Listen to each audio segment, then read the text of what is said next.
With macOS 27 Golden Gate, Apple is bringing an end to support for Macs with Intel processors. The latest edition will only support with devices with M or A series of chips. Like iOS 27, the main addition is a standalone Siri app and updated Apple Intelligence capabilities. The latter supports personal context, system-wide app support, and visual intelligence, which recognizes items on your screen. Apple is bringing Type to Siri, which allows users to enter prompts directly in Spotlight search. The new Series app will be available on Macs with M1 chip or newer, as well as MacBook Neo A18 Pro chipset. The most powerful Apple Intelligence features will only work with Mac with M3 chip or newer at least 12 GB of unified memory. There are several other additions that are worth mentioning.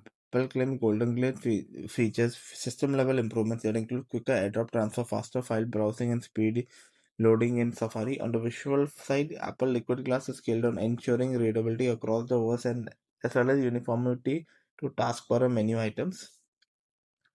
There's a slider option that lets you control the effect opacity along the entire UI. Apple also confirms support for 5K 120Hz ultra wide display. It's available in developer preview today, with public betas releasing in July and final release in September.